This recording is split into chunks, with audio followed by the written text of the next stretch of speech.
Shalom saudara dalam Tuhan. Saudara, hambanya Edis TV menjawab pertanyaan-pertanyaan yang disampaikan oleh penanya muslim dan membuat para penanya ini terheran-heran dengan penjelasan hambanya Edis TV. Mereka membahas banyak hal tentang Islam dan Al-Quran, dan tentunya banyak poin yang memberkati kita, membuka wawasan kita, memberi kita pengertian baru tentang agama Kristen dan juga agama Islam. Nah, saudara dalam Tuhan, langsung kita belajar dari apa yang mereka sampaikan, dan setelahnya kita berkomentar di kolom komentar. Namun mari kita mendukung apologet Kristen dengan like dan share video ini supaya menjadi berkat bagi banyak orang. Setelahnya kita like video ini.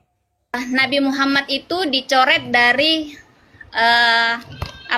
selembar buku ya, apakah namanya kayak gitu, waktu diserahkan pada saat waktu selesai perang atau apa. Jadi dicoret namanya Nabi Muhammad itu, kenapa itu abang? Kenapa Nabi Muhammad dicoret dan digantikan Muhammad bin Abdullah abang? Terus karena saya mendengar dari Bang Suma katanya Muhammad sama Muhammad bin Abdullah itu sama dengan Muhammad. Ternyata saya nonton itu ternyata berbeda, dan di ini sama Suhail bin Amar. Itu kenyataan dari Suhail bin Amar. Nah, ini udah ngarang. Berarti harusnya bunyinya begini: segala sesuatu tentang syariat. Itu dia. Harusnya bunyinya begitu. Makanya saya bilang, sungguh Anda termasuk orang-orang yang mengatakan bahwa Allah tidak sempurna dalam menyusun kalimatnya. Baik, teman-teman, tolong direkam dan upload sebagai PT kalian masing-masing di TikTok ya. Mantap. Begini, sekali lagi teman-teman, tolong dicatat. Kita mulai dari video ini. Action. Baik, Bang Rahmat, saya akan membuktikan bahwa tidak ada seorang muslim pun di bawah kolong langit ini yang percaya Al-Quran, termasuk diri Anda. Saya akan buktikan. Apakah Anda percaya bahwa Al-Quran itu adalah kitab yang sempurna, lagi menjelaskan apapun, menjelaskan segala sesuatu seperti yang tertulis di dalam surat An-Nahl ayat ke-89? Saya jawab betul. Baik, tolong jelaskan kepada saya. Saya lagi dong. Ini langsung poin, langsung terbukti Anda nanti tidak percaya Quran. Itu dia masalahnya, Bang. Setelah ada tanya saya jawab, Anda lagi. Oke, baik, silakan. Silakan. Nah, sekarang saya tanya dengan pertanyaan yang serupa ya, dengan pertanyaan yang serupa. Bang Edis percaya enggak kalau Bible itu merupakan kitab yang sempurna? Tidak. Kenapa? Apa pengertian sempurna itu? Sama seperti yang Mbak Edis tanyakan ke saya, enggak usah bertanya lagi. Sempurna yang saya maksud adalah menjelaskan segala sesuatu. Bible tidak menjelaskan segala sesuatu. Kalau kita mau tahu cara masak martabak, nggak ada di Bible. Makanya saya bilang nggak sempurna.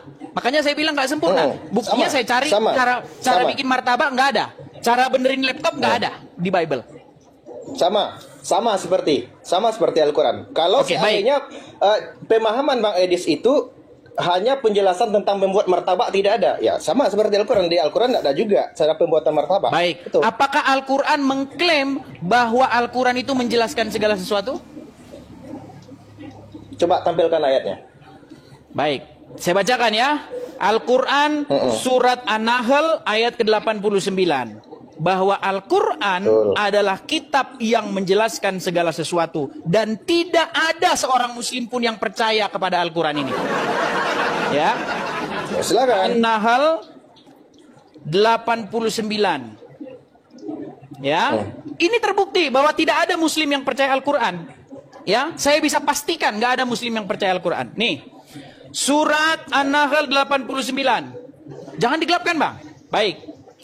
Enggak, saya cuma Dan ingatlah ketika kami bangkitkan tiap-tiap umat seorang saksi atas mereka dan mereka sendiri, dan kami datangkan kamu Muhammad menjadi saksi atas seluruh umat manusia. Perhatikan ini. Dan kami turunkan Al-Quran kepada kamu untuk menjelaskan segala sesuatu dan petunjuk serta rahmat dan kabar gembira bagi orang-orang yang berserah diri. Jelas di sini ya. Untuk menjelaskan segala sesuatu. Apakah Anda percaya? Oke. Ya, saya percaya. Oke. Tolong jelaskan kepada saya apa fungsi sunat menurut Al-Quran. Silakan. Sabar dulu, gantian. Anda kan bertanya tadi, apakah katanya abang percaya dengan Quran menjelaskan segala sesuatu. Gimana nih? Tadi kan Bang Edis bertanya. Silakan. Sabar dulu. Bang Edis bertanya, apakah Bang Rahmat percaya bahwa Al-Quran itu menjelaskan segala sesuatu? Saya jawab kan, percaya. Nah, sekarang giliran saya. Oke, silakan. Nah, pertanyaan saya kepada Bang Edis, yang dimaksud di dalam ayat Al-Quran itu, Al-Quran menjelaskan segala sesuatu apa? Sesuaikan dengan konteks kaidah bahasa. Namanya segala sesuatu. Segala sesuatu itu ya apapun. Sesuaikan konteks. Coba, tadi bahasa Arabnya apa? Aduh. Ini nampaknya mau jurus berbelit ini, Bang. Enggak. Baik, kita cek ya. Gini. Kita cek di dalam bahasa Arabnya. Ya. Wa nazalna. Ya, alaikal kitaba. Ya. Ya. Tibyana likulli syai. Ya, menjelaskan segala sesuatu. Iya. Terus. Sekarang saya tanya kepada Anda. Anda percaya? Saya pastikan Anda tidak percaya. Bang Edis belum jawab pertanyaan saya. Segala sesuatu, apapun itu. Tapi saya nggak tanya bikin martabak. Saya nggak akan tanya cara bikin martabak. Saya nggak akan tanya di mana asal usul, di mana lahirnya Hasanuddin. Saya nggak akan tanya itu. Saya akan tanya seputar agama Islam. Begini. Kalau yang dimaksud oleh Bang Edis, ini seputar agama Islam. Sabar dulu. Apa fungsi sunat menurut Al-Quran? Menurut kitab yang menjelaskan segala sesuatu. Kita kan sudah janji bahwasanya kita gantian kan? Oke, tapi saya selesaikan pertanyaan saya. Ya, menurut kitab yang Bang, sebentar dulu. Menurut kitab yang menjelaskan segala sesuatu, apa tujuan dari sunat? Sabar. Jangan masuk ke pertanyaan berikutnya dulu. Selesaikan dulu. Percaya Al-Quran. Silakan. Enggak, ini bisa gantian enggak? Boleh, silakan Bang. Kita kasih panggung Muslim. Bang Edis tadi bertanya kepada saya bahwa Bang Rahmat percaya enggak kalau Al-Quran menjelaskan segala sesuatu? Saya jawab, saya percaya. Sekarang saya yang bertanya. Anda tidak percaya. Yang diketahui oleh Bang, Anda tidak percaya masalahnya. Loh, saya bilang percaya gimana dong? Oke, buktikan kalau Anda percaya. Tolong jelaskan. Ya, sabar dulu. Tolong jelaskan apa maksud sunat. Sabar dulu. Itu berarti udah 2 pertanyaan tuh. Saya belum. Bang, bukan. Anda bilang percaya itu saya bilang Anda bohong. Takut, Bang. Gini Bang Rahmat, Anda mengatakan jangan jawab dulu. Sedikit kita Bang satu-satu Rahmat. aja. Sedikit Bang Rahmat. Bang Rahmat mengatakan percaya itu bohong. Kenapa saya katakan bohong? Buktinya Anda tidak percaya bahwa Al-Quran menjelaskan apa fungsi sunat. Sabar dulu Bang Edis ya. Silakan. Nah, tadi Bang Edis bertanya kepada saya, apakah Bang Rahmat percaya kalau Al-Quran menjelaskan sesuatu? Saya jawab iya. Mau betul atau tidak jawaban saya nanti setelahnya dong. Sekarang saya dulu. Silakan. Oke? Silakan. Nah, menurut yang diketahui oleh Bang Edis, menjelaskan segala sesuatu itu maksudnya apa? Kan saya sudah katakan tadi, bahwasanya tidak ada cara membuat martabak dalam Al-Quran, Bang. Kalau pemahaman Bang Edis itu mengatakan segala sesuatu itu termasuk cara mancing, itu pikiran Anda picik. Ilmu Anda tidak sampai. Nah, sekarang yang saya tanya, setelah Bang Edis menanyakan satu pertanyaan kepada saya, bahwa saya percaya tidak kepada Al-Quran, saya jawab, saya percaya. Sekarang saya tanya Bang Edis, oke? Yang dimaksud oleh ayat tersebut menjelaskan segala sesuatu itu apa? Silakan. Menurut logika, menurut akal. Oh, bukan. Bang, bukan logika. Menurut tadi abang bahasa, nanya, saya jawab nih. Dong. Abang nanya, saya jawab nih. Tapi abang memotong menurut gimana? Kaidah bahasa. Menurut kaidah bahasa. Menurut kaidah bahasa dan logika umat manusia, segala sesuatu artinya apapun itu. Namanya segala sesuatu. Seperti seperti misalnya tidak. segala sesuatu kok bukan sesuatu. Tidak. Jadi begini. Oke? Kalau Bang Edis memahami segala sesuatu itu termasuk dengan cara mancing, oke? Cara memasak martabak, cara menjahit pakaian, itu pikiran Anda sempit. Anda tak paham dengan saya konteks bertanya tentang ayat. Apakah saya bertanya, itu jawaban tolong Anda. jelaskan cara buat martabak? Anda katakan tadi bahwa menjelaskan segala sesuatu itu berarti segala aspek kehidupan, betul? Betul, jelas. Nah, Jelas. coba, ada enggak cara buat martabak dalam Al-Quran? Itulah bukti bahwa Anda sesungguhnya tidak percaya Al-Quran. Bukan itu, itulah bukti bahwasanya Bang Edis tidak paham dengan konteks ayat. Oke, sekarang saya tanya, Lah, Pak. betul itu, betul.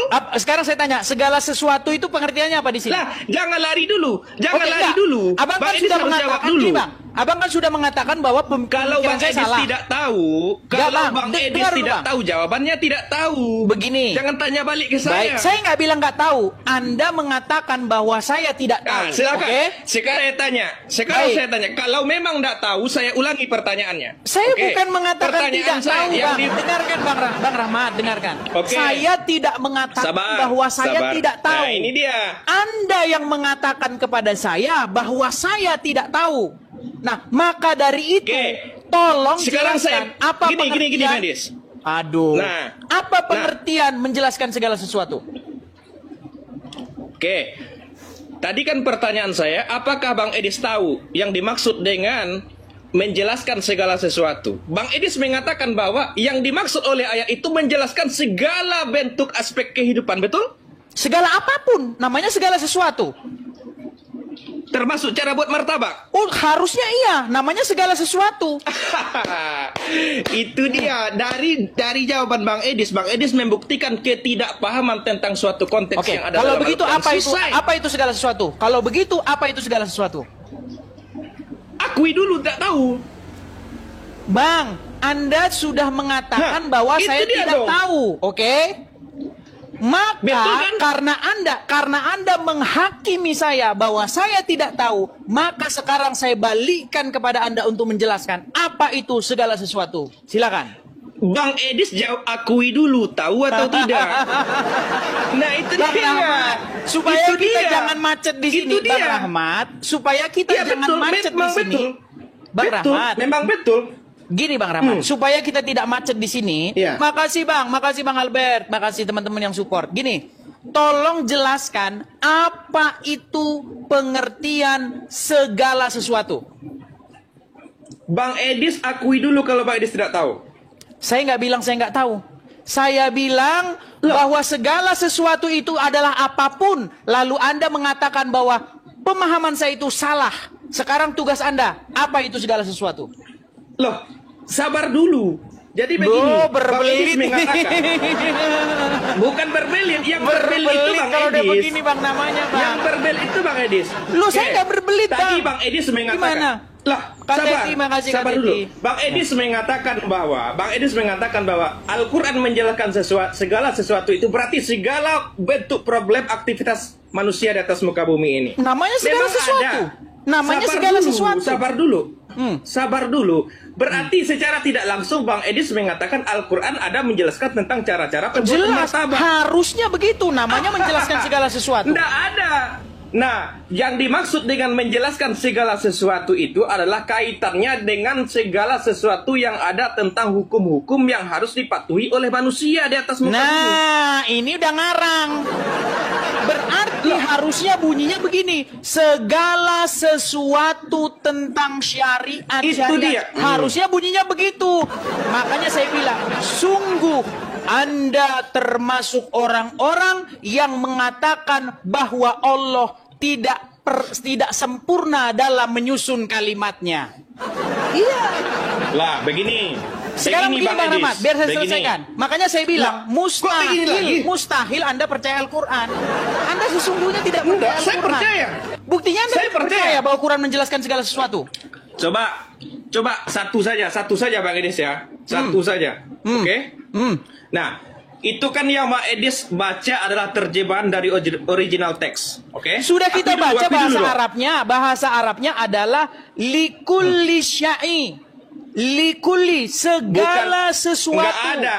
Itu bukan likulli syai itu. Cek Bukan bahasa, likulli coba syai. cek bahasa Arabnya. Coba.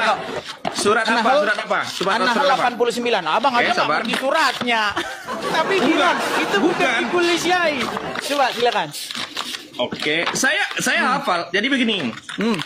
Sabar saya buka ya. Kalau bukan nanti likulli syai gimana? Saya terjun dari An-Nahl ya. Monas kalau bukan likulli syai. Oke. Oke. Cek bahasa Arabnya. Nah, sabar. Teman-teman sabar, yang sabar. memberi support, hati-hati salah kirim. Hati-hati salah kirim, soalnya sering kejadian, salah pencet. Silakan. Sabar. Bacakan. Suara jangan macet. Makasih topik Oh, kamu. enggak. Sabar aja. An-Nahl.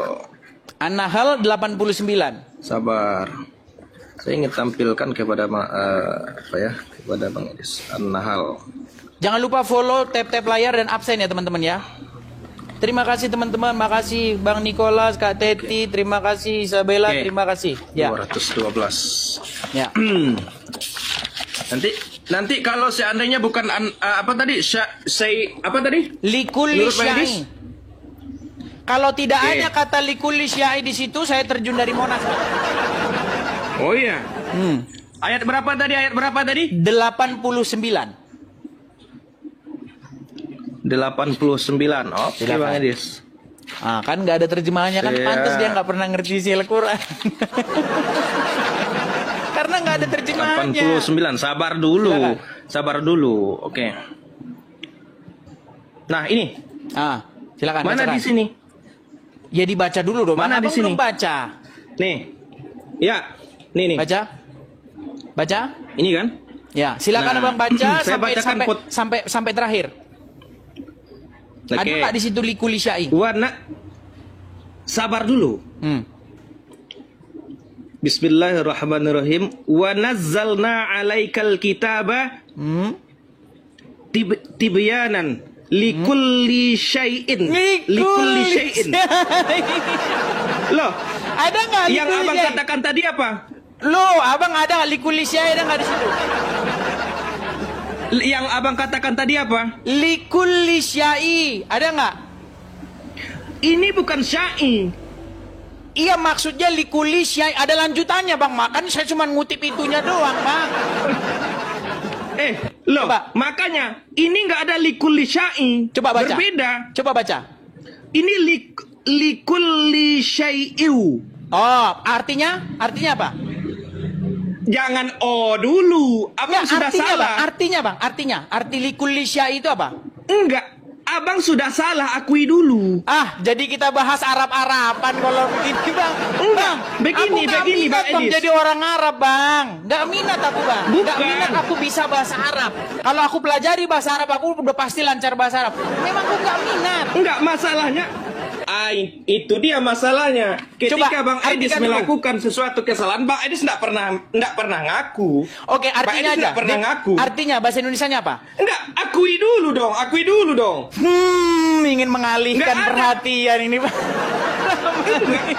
Nah, ini dia masalahnya, giliran salah. Bang Nggak Rahmat. mau ngaku. Bang Rahmat. Enggak ada syai. Poin- Sabar. Syai Poin itu.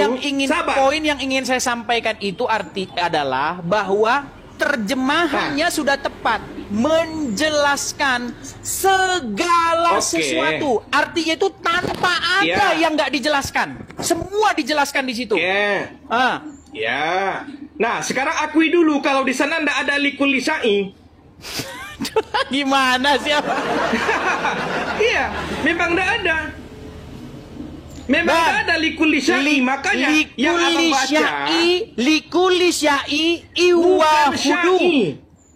Likulli Syai. syai. Aduh, gimana sih abang ini? Bukan syai. Kita jadi debat itulah. Ya Udah gini. Allah. Jangan debat masalah itunya. Gini. Enggak. Artinya Saya aja. nggak mau lanjut Bang. kalau Pak Edis tidak mengakui. Tadi Pak Edis mengatakan kalau Dia seandainya mau mengalihkan sabar. perhatian. Jangan mengalihkan Bukan. perhatian, Bang. Bang, 6.000 jamaah Kalau sudah Bang- berkumpul, Bang. Oh. 6.000 Ya, jamaah. terserah, saya enggak Jangan malu. jangan Tadi Bang kecewakan Edis- jamaah, Bang. Sabar. Enggak, saya enggak kecewakan. Nah, tadi Bang Edis sudah menantang saya. Kalau tidak ada likulli syai, saya terjun dari Monas, betul enggak? Ada likulli syai Nggak ada. wahada warahmatu. Oh, mulai berubah tuh. Gimana Mulai berubah. kok Mulai berubah tuh. arti dari mulai likulli berubah. syai adalah tidak Gini, ada Pak yang Edis. tertinggal dari apapun yang tidak dijelaskan. Semua dijelaskan. Nah, gini. Setuju? Segala Gini. sesuatu, betul. Tanpa Bang Edis terkecuali. tadi sabar dulu. Loh. Sekarang Bang Edis yang ngomong atau saya? Silakan. Bang Edis yang ngomong atau saya? Silakan. Nah, Bang Edis tadi menantang saya dengan percaya diri, sangat lantang dan perkasa sekali. Kalau tidak ada kata-kata likul lisai, saya terjun dari Monas. Setelah saya buktikan tidak ada. Aduh, Sabar. lari kemana-mana. Sudah, kita ke poinnya aja, Bang. Sabar Gini, Bang, dulu. biar Sabar. kita nggak Enggak, debat kusir. Saya nggak Gini, mau. Bang Rahmat. Saya nggak mau. Bang Edis harus akui dulu. Kalau seperti Bang itu Edis ya, harus akui kita dulu. berikan kesempatan kepada muslim yang lain. Nah, Gimana? kan takut. Giliran Bukan salah takut, Bang. Giliran salah Masalahnya, takut. Bang, begini. Tadi poinnya Nggak ada. kita Likul Bang, lisai nggak tadi ada. sudah sampai Likul lisai dengar. nggak ada. Oke, menjelaskan segala sesuatu ada? Likul lisai tidak ada. Menjelaskan segala sesuatu ada nggak? Loh, likul lisai tidak ada. Oke lah, Bang Nah, Rahmat. memang betul. Kita kasih kesempatan kepada muslim yang lain dulu. Giliran Mohon maaf, Bang Rahmat. salah, giliran salah Sampaikan takut. sampaikan Loh, saja salam kepada giliran Zuma. salah takut. Begini Bang Rahmat, dengan Giliran segala salah hormat, takut. Bang Rahmat, bukan takut Bang Rahmat. Bang Rahmat nggak mau maju, mundur terus. Kita mau Bukan, lanjut nih, akui mau dulu. pada kesimpulan. Gini bang. Kalau kalah, kalau salah akui dulu baru kita lanjutkan. Bang, likulli syai wah, kalau lanjutannya Bukan syai. Bukan berbeda bang. Likul Gimana? lisai dengan likul syai berbeda. likulli syai wa Iya. huda wa rahmatu. Itu selanjutnya. Begini, Lu saya yang dibahas jelaskan. yang anu Saya kok jelaskan. gimana? Kalau bentar. Kalau dia syai'a itu sesuatu, oke? Kalau sa'i itu salah satu aktivitas di dalam menjalankan ibadah haji. Iya, Berbeda. Bang Edis tadi, makanya bentar, kan Bang, ada bentar. lanjutannya. Bentar dulu. Udah, bentar sekarang dulu. begini, Jadi gini, jangan Bang. jangan Sabar berdebat dulu, masalah sabar dulu. huruf Arabnya. Gini aja dah. Bahasa Indonesianya, kabur. Indonesianya adalah menjelaskan segala sesuatu. Setuju? Setuju Bang Rahmat? Kabur. Jadi begini Bang Edis, begini, sabar dulu ya. Bang Edis mengakui, saya lihat video-video VT Bang Edis pernah mengatakan bahwa belajar Islam selama berapa tahun? Belajar 13 tahun lamanya saya belajar agama Islam. Dan Oke. saya pastikan 13 bahwa tidak ada Sabar, orang Islam yang sabar, percaya Al-Quran, sabar termasuk dulu, Anda. Sabar dulu. Oke. Silakan. Bentar. Pertanyaan saya, selama 13 tahun belajar Al-Quran, oke? Ini mau mengalihkan Anda masih tema, mengatakan- ini mau mengalihkan Sabar. tema ini Bang Rahmat. Oke lah Bang Rahmat. Saya Bang, harus sabar. memohon maaf. Sabar dulu. Nampaknya dari Sabar. suara Bang Rahmat kita sama-sama dari Sumatera Utara nih Bang Rahmat. 10 jari-jari Oh, satu enggak, saya kepala. Sumatera Barat. Sabar. Ya, 10 Jangan sama dulu, kita. jangan dulu, 10 santai. jari-jari satu kepala. Saya mohon maaf Bang Rahmat. Karena Bang Rahmat orangnya Oke. ngeles Bang Rahmat. Kita nggak lanjut ini kalau Gini, begini. oke. Gimana kita? Nah, Coba boleh- lanjutkan yuk. Boleh Ada enggak saya nggak di ngomong? situ? Boleh enggak saya, Bang? Gini Bang, ada nggak di situ bahwa segala sesuatu dijelaskan oleh kitab itu, betul? Sabar, Bang, sabar. Ganti-gantian kita. Berat. Abang ini dulu ya. yang ngomong deh. Bang Edis dulu yang Baik, ngomong. baik, saya Nanti katakan. saya. Baik, saya katakan. Gini teman-teman. Kenapa saya katakan bahwa sesungguhnya tidak ada muslim yang percaya Al-Quran? Al-Quran bilang begini, kami turunkan kepada kamu Alkitab, maksudnya adalah Al-Quran, untuk menjelaskan segala sesuatu.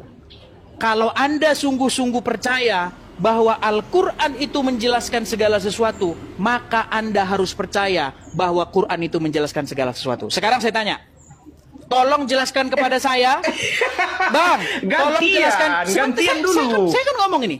Tolong jelaskan kepada saya, silakan. apa maksud dari kitannya umat muslim menurut Al-Quran? Yang konon menjelaskan segala sesuatu. Silakan. Oke, jangan potong ya Bang ya. Silakan. Saya mau apapun yang saya narasikan silakan. Anggap aja ini closing statement. Silakan. Oke, jadi begini. Begini ya teman-teman. Bang Edis ini sering berkuar-kuar bahwa belajar Al-Quran selama 13 tahun. Oke, ternyata begini kualitasnya. Belajar Al-Quran, tapi hanya yang dia pelajari hanya terjemahannya saja. Kaidah daripada original teksnya tidak dia pahami. Contoh, cara baca saja sudah salah. Seperti an-nahl yang dia katakan tadi, tidak ada tertulis likulli syai'in. Yang tertulis likulli syai'in. Oke, antara syai'in dengan syai' itu jauh berbeda. Oke, jauh berbeda. Makanya untuk memahami konteks-konteks ayat dalam Al-Quran, kita harus menguasai berbagai macam ilmu karena sastra bahasanya kaya. Nggak bisa hanya dengan terjemahan semata. Lalu apa fungsi sunat? Sabar. Loh, sabar dulu belum Kita sampai masih ke menunggu. sana. Kita masih menunggu. Apakah setelah Ya, bertele-tele? saya jawab nanti.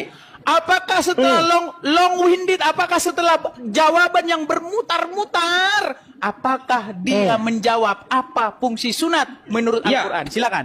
Oke, tunggu saja. Kalau nanti Silakan. saya tidak jawab, turunkan saja. Silakan. Oke? Silakan. Nah, itu yang pertama yang mau saya katakan di sini, bahwasanya ternyata belajar Al-Quran selama 13 tahun sia-sia. Kenapa? Yang dipelajari hanya terjemahan. Tidak pandai cara bacanya. Pertama. Yang kedua, tidak menguasai tentang kaedah-kaedah ilmu, nahu, sorof, mantik, bayan, balago, kemudian membahas tentang Al-Quran. Itu yang kedua tuh. Oke? Sehingga dia mengatakan bahwasanya Al-Quran mengatakan menjelaskan segala sesuatu. Dia berpemikiran bahwa yang dijelaskan itu segala macam aktivitas, termasuk cara mancing dan cara buat martabak. Saya nggak tanya Kan itu. Saya tanya pikiran sunat. sempit. Sabar Apa tujuan sunat menurut sabar Al-Quran? dulu. Belum sampai ke sana Bang, belum sampai. Sabar dulu, nanti saya jawab. Kalau enggak saya jawab, turunkan saja nanti ya. Oke? Oke Bang? Oke? Setuju? Saya mumet Bang, apa tujuan sunat menurut kitab yang menjelaskan Sabar segala dulu. sesuatu? Oke, sabar dulu. Yang kita bahas menjelaskan segala sesuatunya dulu. Jangan contoh-contohnya dulu. Ini Kan satu sudah saya bilang kan, lompat Mbak, yang lain. sesungguhnya mereka tidak percaya bahwa Quran menjelaskan segala Sabar sesuatu. dulu. Makanya aku bilang Sabar dulu. mustahil kamu percaya kepada Al-Quran. Mustahil. Sabar dulu, Silakan. sabar dulu. Boleh enggak saya ngomong lagi? Boleh enggak Silakan. saya ngomong? Silakan. Jadi begini Bang Edi, saya ingin berkatakan, yang dimaksud oleh Al-Quran itu menjelaskan segala sesuatu itu bukan termasuk cara mancing dan cara memasak martabak, enggak.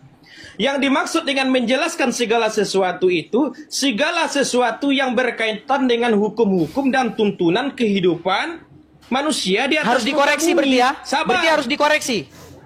Ayat berarti Bukan dikoreksi. Allah tidak sanggup menyusun paragraf, menyusun kalimat Loh. dengan benar, lalu rahmat ingin, oh salah kalimatmu ya Allah. Maksudnya di sini menjelaskan segala sesuatu dalam hal syariat. Saya kalau begitu akan membacakan ayat kepada Anda. Sungguh Anda termasuk orang-orang yang nekat karena Anda menambah-nambahi ayat yang sudah ada. Bang Edis. Dan tiadalah rahmat itu Bang Edis. melainkan orang-orang yang nekat. Oke. Sekarang gini ya. Masih boleh enggak lanjut ini? Silakan. Apa Oke. fungsi sunat menurut kitab yang menjelaskan segala sesuatu? Sabar dulu. Oke. Sabar dulu. Oke? Apa fungsi sunat? Boleh enggak? Boleh enggak sabar? Boleh enggak? Ya, apa fungsi sunat? Jangan lari ke fungsi sunat dulu. Lari Bang, kepada itu menjelaskan pertanyaan segala saya, sesuatu Bang. dulu. Menurut kitab yang menjelaskan segala sesuatu itu, apa fungsi dari umat muslim itu sunat? Sekarang kita gantian Bang Edis. Kita selesaikan satu topik. Yang tadi yang kita bahas itu adalah menjelaskan Oke segala lah. sesuatunya dulu. Oke lah Bang Rahmat, dengan segala hormat Lah. ya. Nah, kabur ini, 10 kabur. Kabur ini. jari-jari dan 1 kepala dengan segala hormat. Tolong sampaikan pesan nggak saya usah kabur dulu. kepada guru Muzuma supaya datang dan mengatur jadwal diskusi. Nggak usah dengan saya. Kita kasih naik ada Nara Collection. Oke, Nara Collection. Ya, silakan Nara. Halo Nara. Iya. Iya, muslimah. Sebentar bang, saya aktifkan. Kamera. Ya, Ya, muslimah Nara. iya muslimah bang. Muslimah. Ya, gimana Nara? Iya bang, ini saya kan baru ngikutin abang, tapi semenjak saya ngikutin abang ini, saya banyak ingin belajar tentang agama. Dan saya mulai ngikutin abang, saya banyak lihat perdebatan abang dengan Bang Suma dan Ustadz yang lain gitu loh bang. Ya. Terus saya juga awam abang Adis masalah agama, cuma saya itu ada sedikit pertanyaan buat abang. Apa itu? Mohon diajarin. Cuma saya ada tulis sedikit tentang saya itu penasaran masalah Nabi Muhammad. Yang setidaknya tadi baru saya nonton abang masalah Nabi Muhammad itu dicoret dari selembar buku ya, apakah namanya kayak gitu waktu diserahkan pada saat waktu selesai perang atau apa. Jadi dicoret namanya Nabi Muhammad itu kenapa itu abang? Terus digantikan. Coba lanjutin dulu. Saya tadi baru nonton film Nabi Muhammad. Karena kenapa saya nonton? Karena saya ada mendengar abang berargumen sama Ustadz Suma, siapa ya, Ustadz Suma ya, masalah Nabi Muhammad dicoret dan digantikan bin Abdullah. Muhammad bin Abdullah. Terus setelah dicoret itu Nabi Muhammad mengirimkan lagi berita kalau umpamanya Nabi Muhammad menyampaikan kalau Nabi Muhammad itu penguasa dunia. Oke, pertanyaannya? Iya, itu yang saya tanyakan, kenapa Nabi Muhammad dicoret dan digantikan Muhammad bin Abdullah abang. Terus karena saya mendengar dari Bang Suma katanya Muhammad bin Abdullah itu sama dengan Muhammad. Ternyata saya nonton itu ternyata berbeda, dan di ini sama Suhail bin Amar. Itu kenyataan dari Suhail bin Amar. Ya, baik ya. Jadi hadis-hadis semacam itu ya, riwayat-riwayat semacam itu, kalau kita bahas, itu ujung-ujungnya sesama muslim sendiri itu saling mengatakan bahwa itu tidak sahih lah dan lain sebagainya. Jadi begini Kak Nara ya, begini. Ketika saya berdiskusi dengan umat Islam, membahas riwayat-riwayat yang seperti itu, Muhammad bin Abdullah dengan Muhammad dan lain sebagainya, masalah kirim surat menyurat, itu sesama muslim sendiri, itu mereka berdebat dan mengatakan riwayat-riwayat demikian itu dikatakan palsu dan lain sebagainya.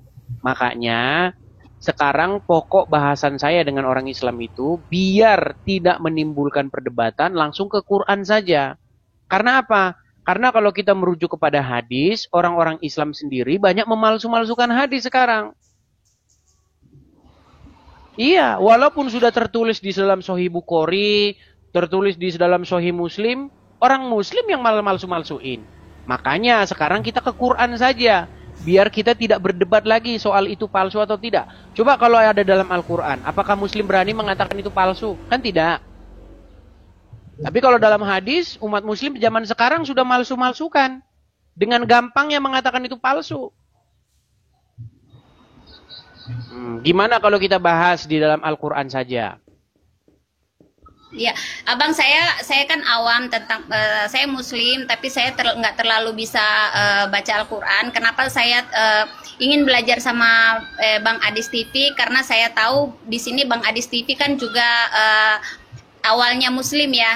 Makanya saya itu mendengar kayak macam kemarin ini, jujur Bang, berapa hari ini setelah saya tahu namanya Bang Adis itu, oh Bang Adis begini, itu saya ikutin terus Bang Adis sampai saya itu tidur itu, sampai saya dengar perdebatan Bang Adis kemarin dulu ya, kemarin saya dengar, saya nonton YouTube. Saya dengar terus Bang Adis itu berdebat sama Bang Suma. Jadi percakapan Bang Adis ini jujur ya, saya seorang muslim, saya tidak masuk logika dengan percakapan Bang Suma dengan Bang Adis. Justru Bang Adis itu saya dengar, saya ikutin terus. Ini sumpah demi Allah Bang, saya ngikutin terus Bang Adis karena di otak saya itu logikanya masuk. Sedangkan gitu yang Bang, dikatakan... jadi saya selalu dan saya catat apa yang saya nonton tentang masalah Tuhan Kristus, terus saya nonton tentang masalah Bang Adis gitu, maksudnya apa namanya, pengucapannya Bang Adis itu dalam logika saya masuk gitu, makanya saya nonton terus, bahkan saya tadi nyari Bang, gimana caranya saya bisa bertanya sama Bang Adis ya masalah itu tentang kayak Abang, aku baru tahu Abang, aku taunya Aisyah itu dinikahi sama Muhammad itu umur 13 tahun, bahkan adik saya juga mengatakan seperti itu. Nanti saya dengar dari Bang Adis kalau Aisyah itu dinikahi Nabi Muhammad itu nanti umur 6 tahun. Dan di situ saya, loh kok seperti ini gitu. Makanya saya di sini saya cari terus sampai saya nonton tadi masalah tentang film Nabi Muhammad, dan tapi sebelumnya saya nonton film Tuhan Yesus. Kayak gitu Bang. Ya. Di logika saya, menurut saya orang muslim, saya banyak logikanya masuk dengan Bang Adis. Nonton saya sampai diketawain sama bapaknya anak-anak. Kok kamu ngikutin itu terus? Iya. Malah justru menurut ya, Kak Nara justru argumen-argumennya Juma yang tidak masuk akal. Tidak masuk akal. Banyak yang tidak masuk akal dan dia cuma bahasanya terlalu tinggi, terlalu lantang, terlalu dia merasa dirinya aja yang saya hebat nih, saya bisa, saya pintar gitu. Tapi saya di logika saya tidak masuk Abang.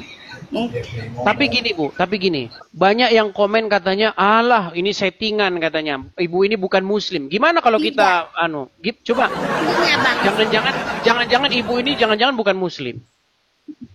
Gini Abang, saya boleh, ini yang kenapa saya berapa hari ini tidak sholat Abang. Di tahiyat akhir kan, at-tahiyatul mubarakatuh salawatu thayyibatulillah, assalamu alaika ayyuhan nabiyyu wa rahmatullahi wa barakatuh, assalamu alaina wa ala ibadillahi salihin, asyhadu la ilaha illallah wa asyhadu anna muhammadar rasulullah, Allahumma salli ala Muhammad wa ala ali Muhammad kama sholata ala Ibrahim wa ala ali Ibrahim. Kenapa? Ini yang saya pertanyakan lagi Abang, kenapa Nabi Muhammad diduluankan baru Nabi Ibrahim? Setahu saya Nabi Ibrahim itu adalah Nabi pertama dan Nabi akhir itu adalah Nabi Muhammad.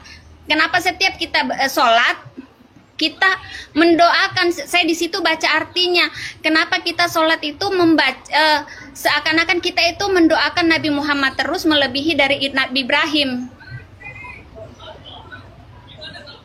Oke. Itu yang saya mau tanyakan. Iya. Padahal kalau kita baca dalam Al-Quran, tidak ada dibeda-bedakan Nabi itu ya kan. Tapi kelakuan umat muslim terhadap Muhammad itu sudah sangat berlebih-lebihan begitu. Di dalam riwayat-riwayat dikatakan sangat menyanjung Nabi Muhammad. Maksudnya saya itu saya mau tanyakan itu Abang Adis itu kenapa itu Abang Adis? Ya, karena memang pada prakteknya begini. Di dalam perkembangan zaman, ya, sekarang itu banyak orang-orang yang mengaku-ngaku keturunan Muhammad. Yang menggelari diri mereka sebagai Habib-Habib.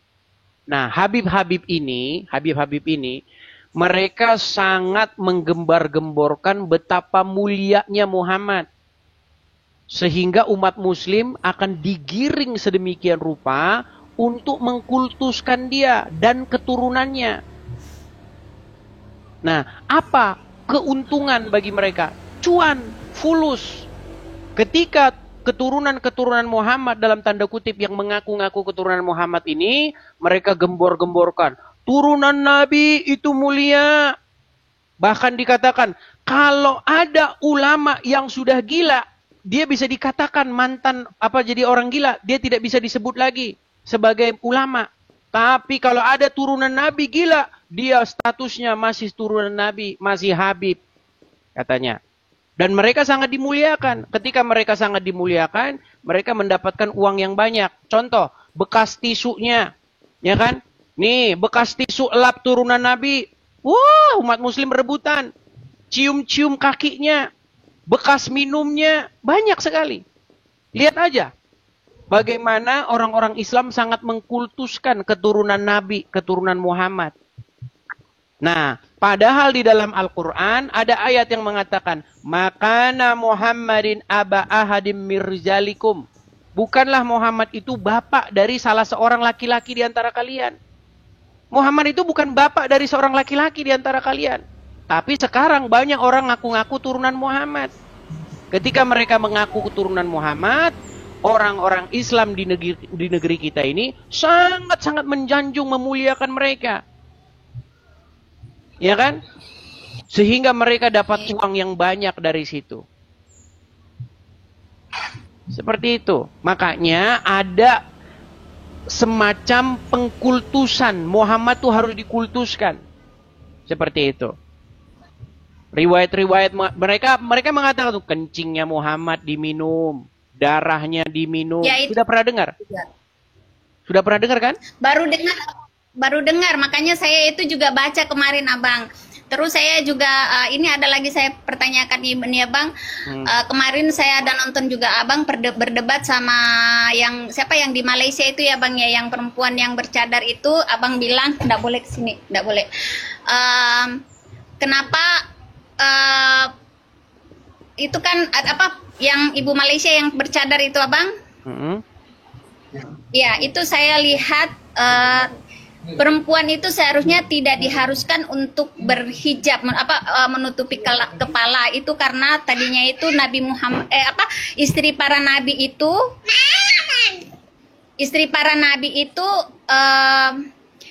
supaya ketahuan yang mana istri, yang mana bukan, karena hampir semua faktor tubuhnya itu hampir sama, jadi diusulkanlah sama nabi untuk menutup kepala, Bu. Jadi tidak diharuskan untuk berhijab. Betul, betul. Jadi sebenarnya begini, hijab itu sudah salah dipahami oleh orang-orang Islam zaman sekarang. Dan itu kuat dugaan saya, itu adalah sebuah politik. Ya, mereka ingin mengukur sejauh mana kekuatan kaum muslimin. Makanya mereka tandai dengan pakaian seperti itu. Siapa yang memproklamirkan supaya gerakan-gerakan berhijab ini? Namanya Hasan Albani, itu dari Mesir, gerakan dari Mesir. Sebelumnya nggak ada orang Islam berhijab. Apalagi mungkin Ibu Nora kan kelahiran yang lama kan, mungkin kita nggak tahu, mungkin Anda lebih tua atau apa. Dulu zaman-zaman saya sekolah nggak ada perempuan Islam pakai jilbab, nggak ada. Lihat foto-fotonya zaman dulu, nggak ada perempuan-perempuan pakai jilbab. Itu perempuan-perempuan pakai jilbab itu baru sekarang saja. Dan itu, gerakan itu pertama kali dipelopori oleh seseorang yang bernama Hasan Albani dari Mesir. Nah, dulu nggak ada. Nah, adapun zaman dulu, itu Umar sering melihat istri-istri Muhammad tuh buang air, BAB, buang air besar. Nah, karena mereka ingin membedakan mana budak, mana bukan budak, maka disuruhlah pakai yang namanya penutup itu, hijab. Itu idenya Umar. Makanya ada seseorang muslim, cendekiawan muslim, namanya itu adalah Profesor Dr. Sumanto Al-Qurtubi. Nah, Profesor Dr. Sumanto Al-Qurtubi, kalau tidak salah ya namanya, saya agak sedikit lupa. Dia pernah menulis sebuah buku, namanya itu Lubang Hitam Agama. Di dalam buku itu, ada sebuah ayat, ada sebuah paragraf di mana dia membahas Umar bin Khattab dan Muhammad bersekongkol mengarang ayat Al-Quran. Ayatnya tentang itu. Tentang bagaimana Umar memberikan ide kepada Muhammad. Wahai Muhammad, bagaimana kalau istri-istrimu ini dipakaikan hijab? Lalu Muhammad setuju. Ya. Akhirnya turunlah ayat. Sudah dipelajari? Saya baru sekilas baca kemarin abang, makanya saya kan itu semenjak abang berdebat itu saya baca sedikit. Saya belum sempat karena saya sempat kemarin kan nonton itu tentang Nabi Yesus, terus tentang Nabi Muhammad tadi saya nonton, tentang perdebatan abang kemarin saya nonton sampai jam 4 itu karena seru ya berdebat di dalam room itu. Jadi saya pikir kan abang Adi sama ibu-ibu ya berdebat sama Bang Suma, terus Bang Suma sama rekannya. Jadi saya nonton, kok saya logikanya kok saya tidak masuk dengan Bang Suma, tapi saya logikanya lebih masuk ke Bang Adis. Jadi saya pelajari di situ terus. Makanya saya ini abang nulis banyak tentang masalah Nabi Muhammad dan di sini saya juga belajar masalah tentang Tuhan Yesus gitu abang. Ya, ini salah satu contoh ya. Itu misalnya. aja sih abang saya. Oke, ini sebelum Bu Nara turun ya, saya tunjukkan ayatnya ya. Ini bagaimana Umar di sini ya sebagai pencetus ide tentang ayat hijab itu. Nih ya, ini tertulis di dalam Sahih Bukhari 577 1. Ya, apa dikatakan di sini? Umar bin Khattab, karena kalau nomor hadisnya itu memang ganti-ganti ya, tergantung siapa yang nerbitin. Ya. Tapi intinya begini, dikatakan di sini. Umar bin Khattab pernah berkata kepada Nabi Shallallahu Alaihi Wasallam, tolong perintahkan para istri Anda untuk berhijab. Aisyah melanjutkan, namun beliau tidak melakukannya. Sedangkan istri-istri Nabi Shallallahu Alaihi Wasallam juga biasa keluar pada malam hari ke tempat untuk buang hajat. Nah, maka istri beliau Saudah binti Zama'ah keluar. Ia adalah wanita yang berpostur tinggi. Lalu Umar bin Khattab melihatnya ketika ia berada di majelis. Katanya, hai Saudah, kami mengenalmu. Sesungguhnya Umar menegurnya hanya karena dia ingin semoga ayat hijab segera turun. Kata Aisyah, memang tidak lama kemudian Allah Azza wa Jalla menurunkan ayat hijab. Jadi ayat hijab ini permintaannya Umar bin Khattab. Umar bin Khattab ini. Makanya Umar itu pernah bilang, Umar bin Khattab pernah berkata ya, nih saya tunjukkan. Umar, nih ya, bentar ya. Itu Tuhannya Muhammad itu setuju, nih sebentar. Sabar ya. Sebentar.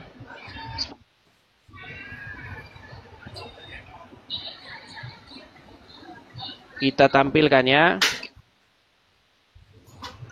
Bagaimana Allah itu akhirnya setuju dengan Umar. Karena Umar mengatakan bahwa nih sebentar ya. Saya tampilkan saja di layar nih. Saya tampilkan. Saya ada kok ayatnya, saya tampilkan di layar. Sebentar. Nih ya. Sabar.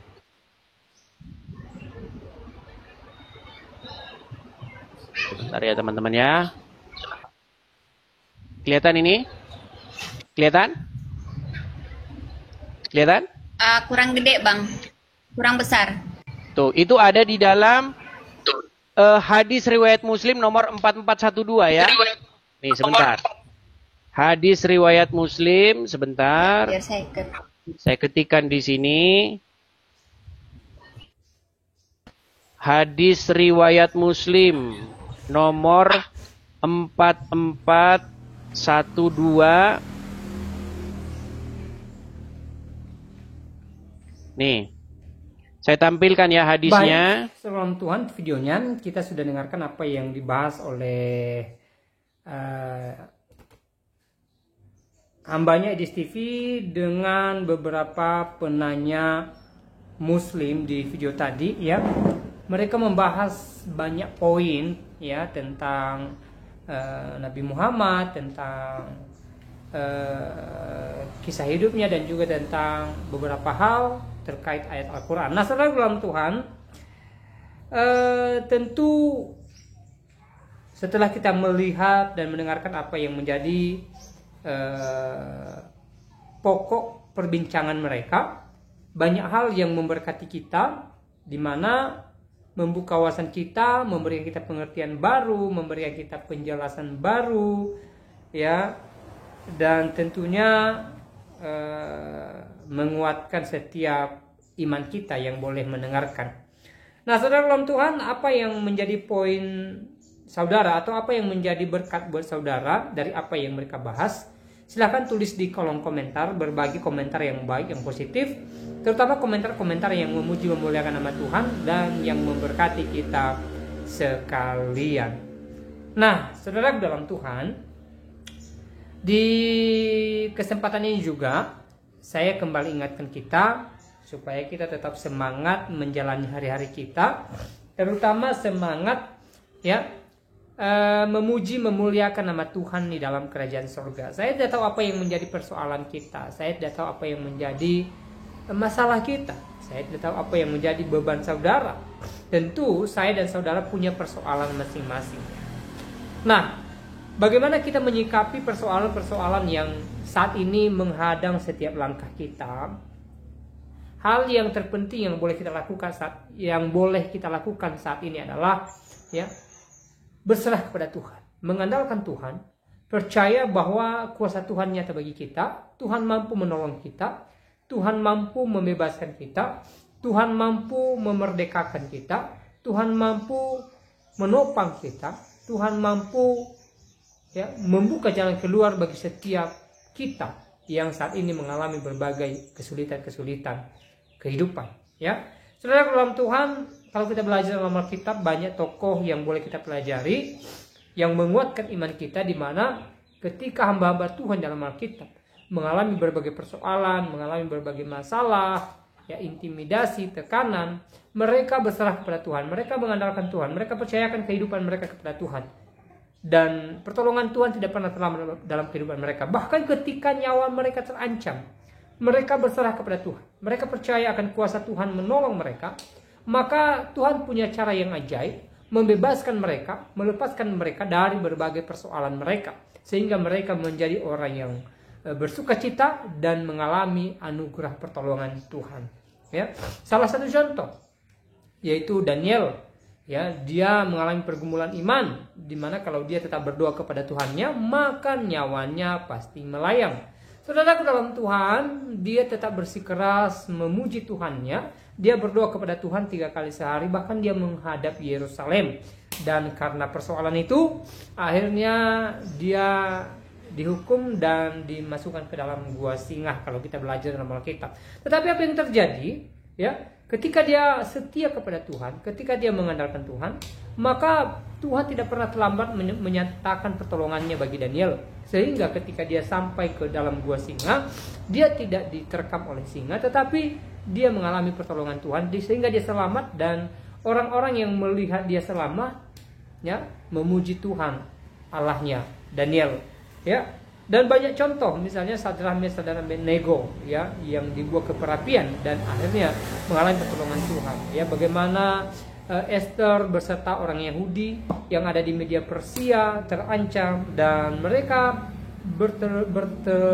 mereka berdoa kepada Tuhan, bahkan berpuasa 3 hari 3 malam, dan akhirnya pertolongan Tuhan nyata bagi mereka. Ya, Rasul Paulus juga mengalami berbagai persoalan, Rasul Petrus mengalami berbagai persoalan, mereka pernah dipenjara, tetapi pertolongan Tuhan senantiasa nyata bagi mereka. Pertolongan Tuhan tidak pernah terlambat dalam kehidupan mereka, sehingga mereka tetap mengalami kemenangan, dan mereka bisa mengalami bagaimana dahsyatnya pertolongan Tuhan nyata dalam kehidupan mereka. Saudara dalam Tuhan, hal yang serupa terjadi bagi kita ketika kita berserah kepada Tuhan, ketika kita mengandalkan Tuhan. Apapun keadaan kita saat ini, mungkin saat ini kita dalam keadaan sakit. Dalam Tuhan, mari kita berserah kepada Tuhan, dan mari kita percaya bahwa mujizat Tuhan menyembuhkan setiap sakit yang kita alami saat ini. Amin. Saudara dalam Tuhan, saya pribadi ya tidak terlalu panjang lebar menyampaikan pesan video ini ya. Semoga video singkat ini memberkati kita, menguatkan iman kita. Dan sekali lagi, jangan lupa tekan tombol like dan juga share video ini supaya menjadi berkat bagi banyak orang. Jangan lupa tekan tombol subscribe dan juga tombol loncengnya. Dan kiranya melalui video ini iman kita dikuatkan, iman kita diteguhkan, dan kita semakin berserah hanya kepada Tuhan Yesus Kristus. Saudara dalam Tuhan, kiranya damai sejahtera daripada Tuhan menyertai kita, dan Tuhan memberkati kita dari saat ini sampai selama-lamanya. Shalom.